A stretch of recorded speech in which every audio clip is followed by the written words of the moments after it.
आज हम आपको एक ऐसी अद्भुत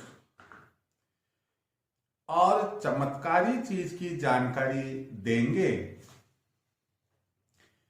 जिसका नाम गोरोचन है। कुछ लोगों का मानना है कि इसकी प्राप्ति गौ माता के मस्तिष्क से होती है। अधिकांश का मानना है कि इसकी प्राप्ति गौ माता के नाभि के पास एक पित्त की गांठ बन जाती है और वही गोरोचन के नाम से जानी जाती है। जो लोग इस बात को जानते हैं कि अमुक गाय के मरने पर उससे गोरोचन प्राप्त होगा तो वो उसकी प्राप्ति करते हैं। गौ हत्या करके गौरोचन प्राप्त करना एक अपराध होता है और महापाप होता है। सवाल यह है कि हम इसके प्रयोग और उपयोग की जानकारी ले, उसके पहले यह जानने की कोशिश करें कि गोरोचन की प्राप्ति हमें कहां से हो सकती है। या तो कोई वनवासी है जो इसकी पूरी जानकारी रखता है कि गोरोचन किस तरह से प्राप्त होता है और उसको वो गोरोचन उसके पास में है और वो जानता है कि ये असली है। या जो पूजा सामग्री की दुकान होती है, पूजा सामग्री का व्यापारी होता है, आप उसके पास जाएंगे तो वो आपको गोरोचन दे सकता है। अब उसके द्वारा दिया गया गोरोचन शुद्ध है या नहीं, यह आप नहीं जान पाएंगे। आप उसके विश्वास पर ही आपको चलना होगा।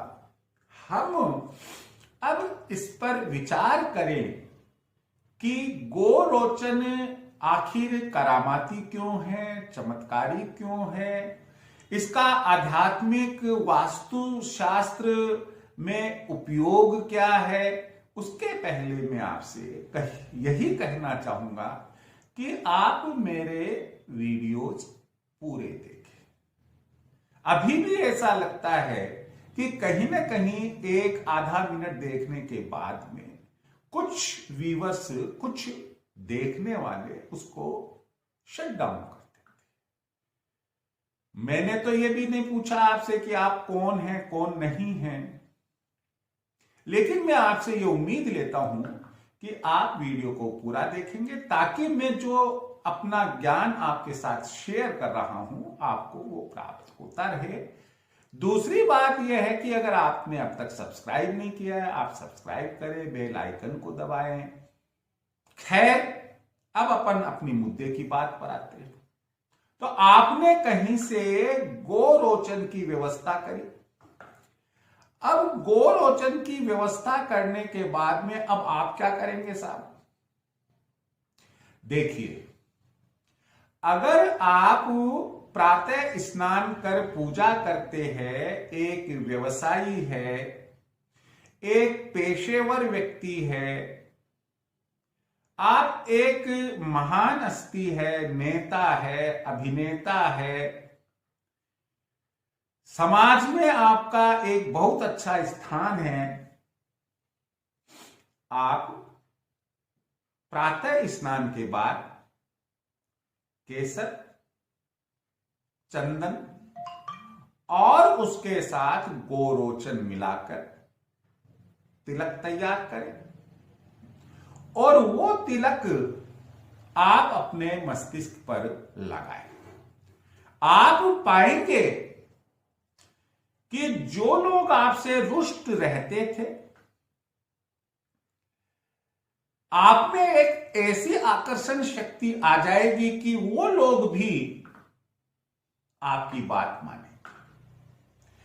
दूसरे शब्दों में एक आकर्षण, अट्रैक्शन आप में होगा, एक अट्रैक्शन पावर आप में आ जाएगी, आकर्षण शक्ति आप में आएगी। तो कैसे लगाना है तिलक? चंदन, केसर और गोरोचन, इन तीनों को मिलाकर तिलक तैयार करके अपने मस्तिष्क पर सुबह स्नान करने के बाद में एक नियम बना ले। चांदी की डिब्बी में, अगर अच्छा रहेगा कि आप चांदी की डिब्बी में ये तिलक इकट्ठा कर ले, प्रतिदिन ये तिलक लगाए। दूसरी बात कि भाई घर में आर्थिक स्थिति कमजोर चल रही है, धन धान्य की आमदनी कम हो रही है, तो ऐसे में आपको चाहिए कि अच्छे मुहूर्त में गोरोचन खरीद कर लेकर आवे। एक चांदी की डिब्बी में उसे भरकर आप उसे पूजा स्थल पर रख दें। आप उसे अपनी तिजोरी में रख दे। आप केवल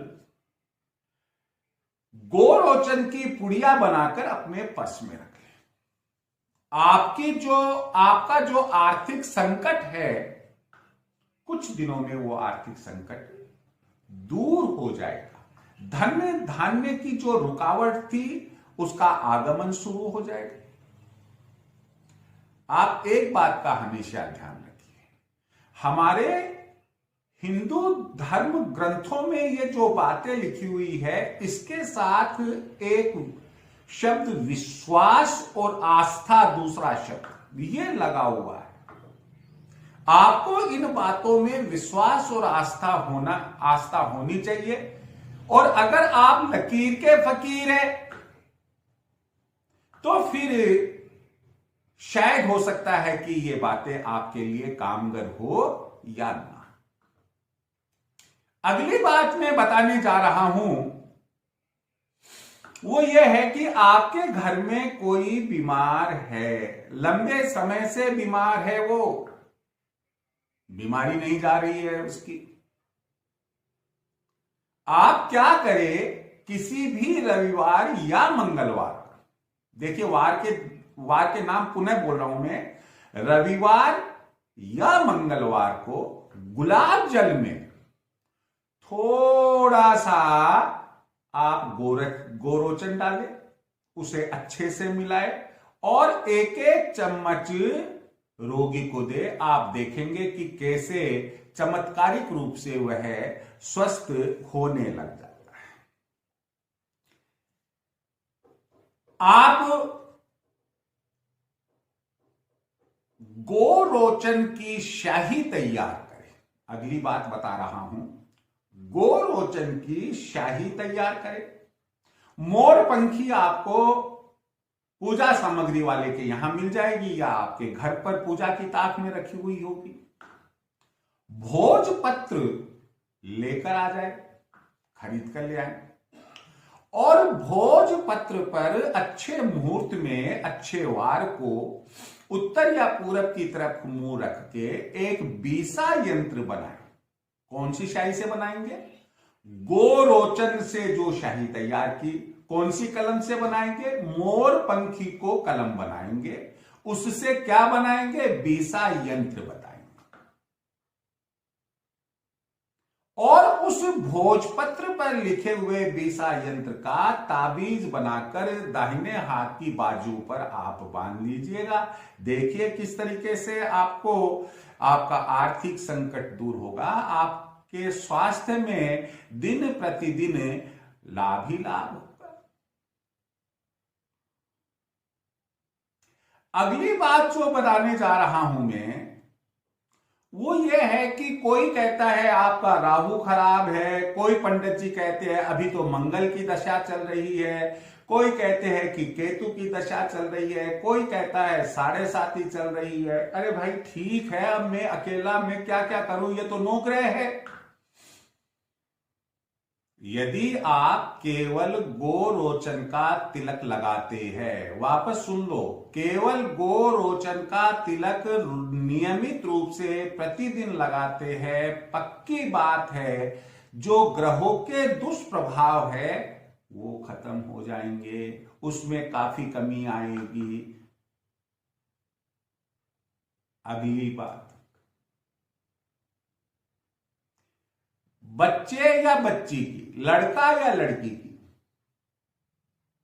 शादी की उम्र हो गई, शादी नहीं हो पा रही है, नौकरी की उम्र हो गई, नौकरी नहीं लग पा रही है, बच्चा पढ़ने में मन नहीं लगा रहा है, पढ़ता है अच्छे नंबर नहीं आते हैं, इंटरव्यू में जाता है सफलता नहीं मिलती है, व्यापार करता है सफलता नहीं मिलती, तो इसके लिए गोरोचन क्या करेगा? आप पीले रेशमी वस्त्र में गोरोचन का ताबीज बनाकर बाजू पर बांध दे। जिस जातक की शादी या विवाह में रुकावट आ रही है, आप पाएंगे 6 माह के भीतर भीतर भगवान ने चाहा तो उसका विवाह संबंध हो जाएगा। नौकरी में रुकावट आ रही है, नौकरी लगेगी। पढ़ाई में मन नहीं लगता है, पढ़ाई में मन लगने लग जाएगा। लेकिन क्या करना है आपको? पीले वस्त्र में आप गोरोचन का छोटा सा टुकड़ा आप उसके बाजू पर बांध देंगे। जय श्री कृष्ण।